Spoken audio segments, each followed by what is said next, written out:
দেখো না, আমাদের লাউ পুকুরে কত বড় একটি তরমুজের গাছ হয়েছে আর কত তরমুজ ধরে আছে। আমার মনে হয় কালকে যে এখানে পচা তরমুজটা ফেলেছি সেখান থেকে এই বড় তরমুজের গাছটা হয়েছে। বিনা, তোমরা অনেক ভালো, তোমাদের মন অনেক পরিষ্কার, তাই তো তোমাদের এই লাউ পুকুরে এতগুলো তরমুজের গাছ হয়েছে। তোমরা এই তরমুজ গাছ থেকে তরমুজ বিক্রি করে চলতে পারবে এবং তুমি খেতেও পারবে। বেলি, আমি একটু বাজারে যাচ্ছি মা, বাজার করতে। ঘরে যে কিচ্ছু নেই রান্না করার মতো, তুই বাড়িতেই থাক। আমি বাজার থেকে ফেরার পথে তোর জন্য চকলেট নিয়ে আসব, মনে থাকবে? ও মা, তুমি বাজারে যাচ্ছ? আমাকেও সাথে করে নিয়ে যাও, আমিও যে যাব তোমার সাথে। আমি একা বাড়িতে থাকবো না। না, আমি তোকে নিয়ে যেতে পারবো না। তুই বাজারে গিয়ে এটা সেটা কিনে দেওয়ার জন্য বায়না ধরবি। আমি এত টাকা পাবো কোথায়? আমার হাতে যে টাকা আছে সেগুলো দিয়ে তো বাজারই শেষ করতে পারবো না। তুই বাড়িতেই থাক, ফেরার পথে তোর জন্য চকলেট নিয়ে আসবো। ও মা, নিয়ে যাও না, আমার যে বাসায় থাকতে একা একা একটু ভালো লাগে না।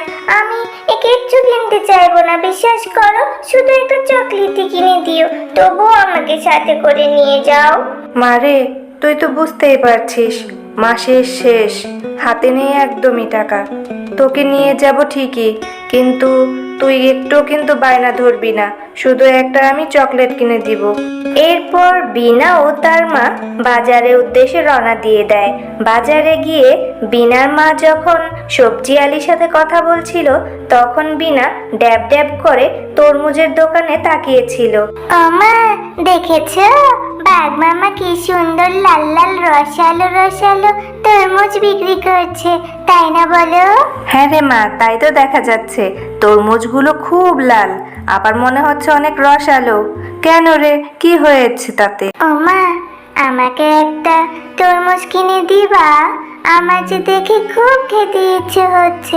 দেখেছো কত সুন্দর লাল তরমুজ। বিনা, আমি ঠিক জানতাম তুই বাজারে এসেই বায়না ধরবি, তাই তো তোকে নিয়ে আসতে চাইনি। তুই তো জানিসই আমার কাছে তেমনই টাকা নেই। এখন আমি সবজি কেনা বাদ দিয়ে তোকে তরমুজ কিনে দেব? জানিস তরমুজের কত দাম? বাঘমামা কি আমার বাকিতে তরমুজ দিবে যে তোকে আমি বাকিতে তরমুজ নিয়ে দিব? ও মা, একটা তরমুজ নাও না, আমার যে বড্ড খেতে ইচ্ছে হচ্ছে। আমার যে দেখে আর সামলাতে পারছি না লোভ। একটা কিনে দাও, খুব খেতে ইচ্ছে হচ্ছে। আচ্ছা চল, বাঘ ভাইয়ের দোকানে গিয়ে দেখি বাকিতে তরমুজ দেয় কিনা। যদি দেয় তবেই তোকে কিনে দিতে পারবো, এছাড়া যখন হাতে টাকা হবে তখন কিনে দিব। এ নিয়ে কিন্তু মন খারাপ করতে পারবি না। বাঘ ভাই, আপনার তরমুজগুলো তো দেখি কি লাল, কি রসালো, খেতেও নিশ্চয় খুব মিষ্টি হবে, তাই না? আচ্ছা বাঘ ভাই, আমাকে একটা তরমুজ বাকিতে দিতে পারবেন? আমার মেয়েটা যে খুব খেতে চাচ্ছে। আসলে আমার কাছে তো টাকা নেই, আমি বাকিতে নিচ্ছি, পরে টাকা দিয়ে দিব। একটা তরমুজের দাম 300 টাকা করে। তুই কিভাবে ভাবলি আমি বাকিতে তরমুজ বিক্রি করব? আমি কোনো বাকিতে তরমুজ বিক্রি করি না। তরমুজ নিতে হলে টাকা দিয়ে নিয়ে যা, এছাড়া তরমুজ খাওয়া বন্ধ কর। আমি বাকিতে কোনো তরমুজ বিক্রি করব না। আসলে বাঘ ভাই, এখন তো মাসের শেষ, আমার হাতে তো টাকা নেই, তাই একটা বাকিতে তরমুজ চাচ্ছিলাম। আমার হাতে টাকা এলে আমি আপনার টাকাটা দিয়ে যাব। একটা তরমুজ দিন না বাকিতে। আরে শেফা, তুই কেন কথা বাড়াচ্ছিস? আমার কথা কি বুঝতে পারছিস না? আমি কোনো তরমুজ বাকিতে বিক্রি করব না। যা তো আমার দোকানের সামনে থেকে যা, দোকানের সামনে ভিড় করে থাকবি না, অন্য সব কাস্টমার তোর জন্য আসতে পারবে না। বাঘ ভাই, আমার স্বামী বেঁচে থাকতে আপনাদের কত উপকার করেছে, আর এখন আপনি আমাকে একটা তরমুজ বাকি দিতে পারছেন না? লাগবে না আপনার তরমুজ, চল টয়া। মা, তোমার তো রান্না শেষ হতে অনেক দেরি হবে। আমি ততক্ষণে রিমার সাথে খেলা করে আসি। না রে মা, আমার রান্না শেষ হতে বেশি দেরি লাগবে না, এই তো প্রায় হয়ে এসেছে। এই ক্ষুধা পেটে কিভাবে খেলবি? রান্না শেষ হলে খেয়ে একদম খেলতে যা। মা, আমি তাড়াতাড়ি খেলা শেষ শেষ করে চলে আসব। ততক্ষণে তোমার রান্নাও শেষ হয়ে যাবে। আমি জানি তোমার মনটা খুব খারাপ। আমি যে তরমুজ খেতে চেয়েছিলাম আর তুমি যে কিনে দিতে পারোনি, তাই তোমার মন খারাপ। তুমি মন খারাপ করো না, আমি আর তরমুজ খেতে চাইবো না মা। তোর তো দেখি খুব বুদ্ধি হয়েছে। মায়ের মন খারাপ তাও তো দেখি বুঝতে শিখে গিয়েছিস। তুই একদম মন খারাপ করিস না, আমার হাতে টাকা এলে আমি তোকে একটা তরমুজ কিনে দেব। এবার যা তুই। এই বেলি, তুই মাঠে খেলতে যাসনি কেন? চল আমরা দুজন মিলে মাঠে খেলতে যাই। না রে, আজ তো আমি খেলতে পারবো না। মা তো আমাদের তরমুজ বাগানের তরমুজ কাটছে, ওখানে গিয়ে মাকে আমার সাহায্য করতে হবে। আমি খেলবো না, তুই খেলা কর। তোদের তরমুজ বাগানে তরমুজ ধরেছে, আমিও তোর সাথে যে গিয়ে সাহায্য করব। তাহলে কাকিমা আমাকে তরমুজ দিলে সেটা আমি তৃপ্তি করে খেতে পারবো। আচ্ছা টুম্পা, তাহলে তুইও আমার সাথে চল। মা, তোমার কি তরমুজ কাটা হয়েছে? তাহলে আমাকে একটু তরমুজ দাও, আমি তরমুজ খাবো। আর সাথে করে মিনাকেও এনেছি, ওকেও একটু তরমুজ দিও, ওর যে খুব খেতে ইচ্ছে হয়েছে। এত আমার তো তরমুজ কাটা শেষ হয়েছে, তোকে তরমুজ দিচ্ছি, তুই মজা করে খেয়ে নে। কিন্তু সাথে করে এইটাকে নিয়ে এসেছিস কেন? ওকে কেন তরমুজ দিব? জানিস তরমুজের দাম কত? ও কাকিমা, তোমাদের বাগানে তো কত তরমুজ ধরেছে, একটা তরমুজ দাও না, আমার যে খুব খেতে ইচ্ছে হয়েছে। একটা তরমুজ দিলে কিছু হবে না। তোদের মতন গরিবদের নিয়ে আর পারি না। আমার মেয়েটাকে পটিয়ে চলে এসেছিস তরমুজ খেতে। তোর তো সাহস কম বড় না, এত দামি তরমুজ তোকে দিব কেন? ও মা, তুমি এমন করছো কেন? আমাদের বাগানে তো কত তরমুজ ধরেছে, ওকে একটা তরমুজ দাও না, ওর খুব খেতে ইচ্ছে হয়েছে। ওর মার কাছে টাকা নেই বলে কিনে দিতে পারছে না। আচ্ছা ঠিক আছে, তাহলে তুই যেহেতু এত করে বলছিস, তোর কথা কি আমি ফেলতে পারি? তোর কথা তো আমাকে রাখতেই হয়। আচ্ছা বেনা, দেখ তোর পাশে এই নষ্ট তরমুজ আছে, ওটা বাড়ি নিয়ে কেটে খা, যা তো। আচ্ছা কাকিমা, কোনো সমস্যা নেই। এই নষ্ট তরমুজটাই আমি বাড়ি নিয়ে কেটে খাবো, খুব মজা করে খাবো। এরপর সেই নষ্ট তরমুজটি নিয়ে বিনা তার বাড়ি চলে যায়। মা দেখো, বাঘিনী কাকিমা আমাকে কত বড় একটা তরমুজ দিয়েছে। তরমুজটা যাও তো কেটে দেখো, যদি ভালো অংশ পাও ওই ভালো অংশটুকুই আমাকে খেতে দাও, আমি ওইটুকুই মজা করে খাবো। জানো, ওদের গাছে অনেক তরমুজ ধরেছে। বিনা, তোর জন্য আমি সেই কখন থেকে অপেক্ষায় আছি, আর তুই এতক্ষণে বাড়ি ফিরে এলি, কিন্তু আবার হাতে করে একটা নষ্ট তরমুজ নিয়ে এলি। বাঘিনী ভাবি এই নষ্ট তরমুজটা তোকে দিতে পারলো, আর তুই নিয়ে চলে এলি। যা, এক্ষুনি এই নষ্ট তরমুজটা ফেলে দিয়ে আসবি। ও মা, তরমুজটা তো সম্পূর্ণ নষ্ট নয়, কেটে দেখো, যেটুকু ভালো অংশ বের হবে সেইটুকুই খাবো। সম্পূর্ণ কেন ফেলে দিব মা, একটু কেটে দেখো না। বিনা, আমার শোনা মা, তুই জেদ করিস না মা, এই তো নষ্ট তরমুজটা ফেলে দিয়ে আয়। এটা খেলে যে তোর শরীরে অসুখ হবে, পেটে ব্যথা হবে, আর ব্যথা হলে ডাক্তারের কাছে নিয়ে গেলে তোকে ইনজেকশন দিবে। তার থেকে বরং ফেলে দিয়ে আয়, আমি তোকে হাতে টাকা হলে একটা কিনে দিব। যা তো। ঠিক আছে মা, আমি এটা ফেলে দিয়ে আসছি।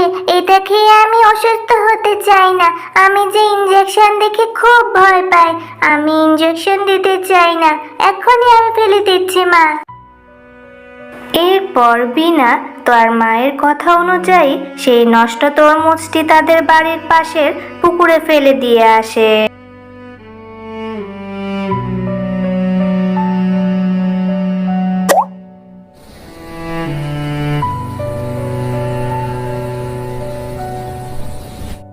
বিনা, তুই এখনো মন খারাপ করে বসে আছিস?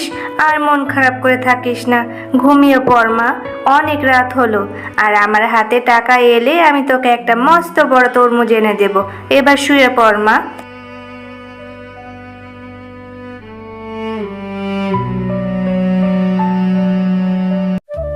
মা, ও মা, দেখে যাও না, দেখো না, আমাদের লাউ পুকুরে কত বড় একটি তরমুজের গাছ হয়েছে, আর কত তরমুজ ধরে আছে। আমার মনে হয় কালকে যে এখানে পচা তরমুজটা ফেলেছি, সেখান থেকে এই বড় তরমুজের গাছটা হয়েছে। বিনা, তোমরা অনেক ভালো, তোমাদের মন অনেক পরিষ্কার, তাই তো তোমাদের এই লাউ পুকুরে এতগুলো তরমুজের গাছ হয়েছে, তোমরা এই তরমুজ গাছ থেকে তরমুজ বিক্রি করে চলতে পারবে এবং তুমি খেতেও পারবে। জাদু কাঁঠাল গাছ, তোমাকে অনেক ধন্যবাদ আমার মেয়ের ইচ্ছেটা এভাবে পূরণ করার জন্য। আমার মেয়ে যে আজ খুব করে কাঁঠাল খেতে পারবে তৃপ্তি করে। তোমাকে অনেক ধন্যবাদ। পরি, তোমাকে অনেক ধন্যবাদ আমাদের এত বড় উপকার করার জন্য। কখনোই আমরা এই উপকার ভুলবো না। টুম্পা, আমি একটু বাজারে যাচ্ছি মা, তুই বাড়িতেই থাক। আমি বাজার থেকে কিছু বাজার করে নিয়ে আসি। ঘরে যে কিচ্ছু নেই রান্না করার মতো, একাই থাকবি, কোথাও যাবি না, মনে থাকবে? ও মা, আজ একটু আমাকে সাথে করে বাজারে নিয়ে যাও না। একা একা সব সময় বাড়িতে থাকতে আমার ভালো লাগে? একদম ভালো লাগে না। একটু সাথে নিয়ে যাও, কোনো বিরক্ত করব না। মারে, আমি যে তোকে বাজারে নিয়ে যাব, আমার হাতে তো তেমন কোনো টাকা নেই। তুই তো বাজারে গিয়ে নানান রকম জিনিস দেখে এটা কিনে দাও সেটা কিনে দাও বলে বায়না করবি, তখন আমি টাকা কোথায় পাবো বলতো? তোকে তো কোনো কিছু কিনেও দিতে পারবো না। তুই বাড়িতে থাক। না মা, আমি বাজারে গিয়ে কোনো কিছু কেনার জন্য বায়না করব না। বিশ্বাস করো, কিচ্ছু কিনতে চাইবো না। শুধু তোমার সাথে একটু ঘুরতে যাব। আমাকে নিয়ে যাও। সব সময় বায়না করলে চলে কি বলতো? তুই এখন গিয়ে করবিটা কি? এত রোদ। আচ্ছা ঠিক আছে, চল তাহলে। গিয়ে কিন্তু কোনো বায়না করতে পারবি না বলে দিলাম। এরপর মা মেয়ে দুজনে বাজারে চলে যায় আর টুম্পা পাশের দোকানের টসটসে আমগুলো দেখতে থাকে। দেখেই তার খাওয়ার জন্য লোভ হতে থাকে আর শেফা তখন সবজি কেনায় ব্যস্ত। ও মা, দেখো না, বাঘিনী কাকিমা কত সুন্দর লাল লাল আম নিয়ে এসেছে। কি সুন্দর, দেখে মনে হচ্ছে অনেক মজা হবে। আমাকে একটু আম কিনে দাও না মা, আমার যে খুব খেতে ইচ্ছে হচ্ছে। টুম্পা, ঠিক এর জন্য আমি তোকে বাজারে নিয়ে আসতে চাইনি, আর তুই এসে এটা খাওয়ার জন্য বায়না করে ফেললি। এখন আমি বলে এনেছি আমার কাছে তেমন টাকা নেই। যে অল্প কিছু টাকা ছিল ওইগুলো দিয়ে আমার সবজি কেনাই হচ্ছে না। তোকে আম কিভাবে কিনে দিই বলতো? তার মধ্যে আবার আমগুলো হচ্ছে বাঘিনী ভাবির। আমি যে তোকে বাকিতে নিয়ে দিব সেটাও হবে না। বাঘিনী ভাবি তো কাউকে বাকিতে কোনো কিছু বিক্রি করে না। তবুও চল, বলে দেখি দেয় কিনা। দিলে তবে নিয়ে দিতে পারবো, এছাড়া অন্য আরেক দিন। বাঘিনী ভাবি, আপনার দোকানের আমগুলো তো দেখছি বেশ লাল, দেখে মনে হচ্ছে একদম ফ্রেশ। আচ্ছা ভাবি, আমাকে একটু আম বাকিতে দিতে পারবেন? আমার মেয়েটা যে আপনার দোকানের আম দেখে খুব খেতে চাইছে। আসলে আমার কাছে তো তেমন টাকা নেই, টাকা থাকলে টাকা দিয়ে কিনে নিতাম। আজ আমাকে বাকিতে দিন, পরে টাকা দিয়ে দিব। আসলে আমার কাছে যা টাকা ছিল ওইগুলো দিয়ে বাজার করে ফেলেছি। আমার হাতে যে এখন টাকা নেই, হাতে টাকা এলেই আমি আপনার টাকাটা দিয়ে না যাব। রে শেফা, আমি তো বাকিতে আম বিক্রি করি না। যদি কিনে খেতে চাস তবে টাকা নিয়ে আয়, তারপরে আম নিয়ে যাবি। বাকিতে কোনো আম পাবি না। আর তুই বাকিতে আম চাচ্ছিস? তুই তো আমার বাড়ি ভাড়াটাই দিতে পারছিস না। 2 মাসের বাড়ি ভাড়া পাই, সেটা আগে দে, তারপর আম খেতে আয়। যা তো, তুই এখান থেকে চলে যা। ভাবি, আপনি তো সবই জানেন। ওর বাবা মারা যাওয়ার পর আমরা দুইজন কত কষ্টে জীবন যাপন করছি। আপনি আমাকে একটু সময় দিন, হাতে টাকা এলে আপনার বাড়ি ভাড়াটা দিয়ে দেব। একটু আম দিন, আমিও আপনাকে টাকাটা দিয়ে যাব কাল। সময় আর দিতে পারবো না। 2 মাস হয়ে গেছে তোরা কোনো বাড়ি ভাড়া দিতে পারছিস না। এক্ষুনি আমার বাড়ি থেকে চলে যাবি। আমার বাড়িতে আর থাকতে পারবি না তোরা। আবার এসেছিস বাকিতে আম নিতে। কত বড় সাহস! যা, এক ভাত খেতে পায় না, আবার আম নিতে আসে। শেফা শিয়ালিনী বাঘিনীর কথা শুনে বাড়ি না ফিরে বনের ভেতরে চলে যায় কোনো একটা আশ্রয়ের খোঁজে। মা, আমার খুব কষ্ট হচ্ছে। আমি আর হাঁটতে পারছি না। মা, আমি আর কখনো শিখতে চাইবো না। আমার জন্য তোমাকে বাঘিনী কাকিমার কাছ থেকে কত কথা শুনতে হলো, আবার আমাদের ঘর থেকে বেরো করে দিল। না রে পাগলি মেয়ে, এখানে তোর কোনো দোষ নেই। আসলে আমি যে 2 মাসের বাড়ি ভাড়াটা দিতে পারিনি, তাই তো রাগ করে আমাদের বাড়ি থেকে বের করে দিল। বরঞ্চ তোকে নিয়ে আমি এখন কোথায় যাব, এই চিন্তায় আমার যে বড্ড কষ্ট হচ্ছে। আচ্ছা চল আর একটু সামনে গিয়ে দেখি কোনো আশ্রয় খুঁজে পাই কিনা।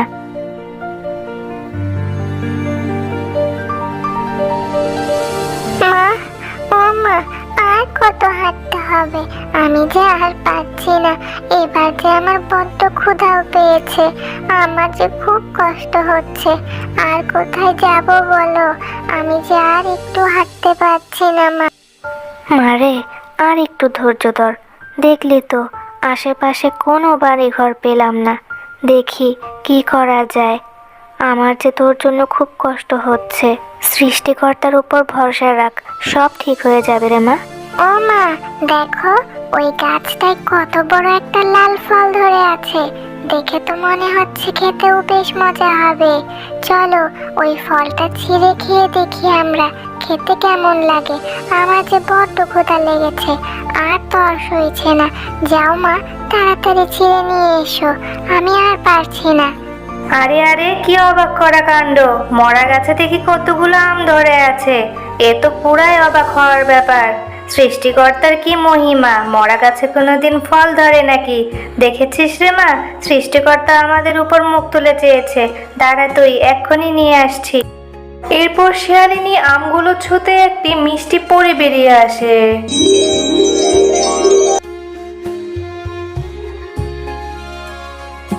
ওয়াও, কি সুন্দর একটা পরী বেরিয়ে এলো আমের ভেতর থেকে। দেখেছো মা, পরীটি কি সুন্দর। আরে পরি, তুমি এই আমের ভিতরে বন্দি ছিলে কিভাবে বলো তো আমায়? আমি তোমাদের আমার সাথে ঘটে যাওয়া সব খুলে বলছি। একদিন আমি তোমাদের এই গ্রামে ঘুরতে এসেছিলাম। কি সুন্দর এই পশুদের গ্রামটি, দেখে তো খুব ভালো লাগছে। আজ আমি সারাদিন এই গ্রামে ঘুরে বেড়াবো, আর কোনো চিন্তা নেই। যাই, চারপাশটা একটু ঘুরে দেখে আসি। চারপাশটা কি সুন্দর, দেখে খুব শান্তি লাগছে। ও মা, কত বড় আমের বাগান! আমার যে খুব ক্ষুধা পেয়েছে। যাই, কয়েকটা আম খেয়ে পেটটা ভরে নিই।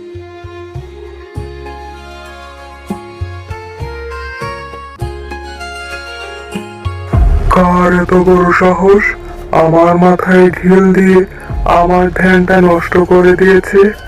ও, তাহলে তুই পরি এই কাজ করেছিস? দাঁড়া, তোর মজা বুঝাচ্ছি আমি। না সাজ্জাদ, আমায় ভুল বুঝবেন না। আমি তো ইচ্ছে করে ফেলিনি। আমি তো না দেখে ফেলেছিলাম, আর আপনার গায়ে এসে পড়েছে যে।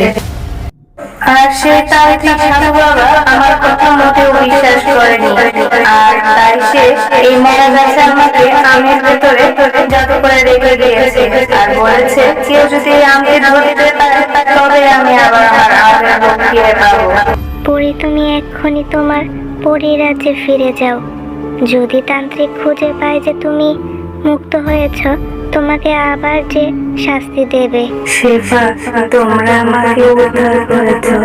তোমার জন্য আমি আবার জীবন ফিরে পেয়েছি। তুমি অনেক ভালো। আচ্ছা, তোমরা এই ঘন জঙ্গলে কি করছো? এরপর তাদের সাথে ঘটে যাওয়া সমস্ত ঘটনা পরীকে খুলে বলে।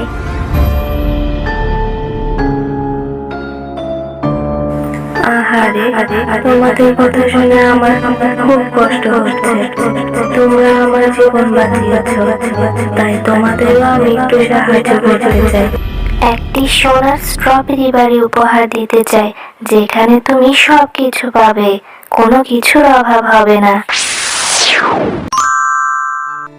পরি, তোমাকে অনেক ধন্যবাদ আমাদের এত বড় উপকার করার জন্য।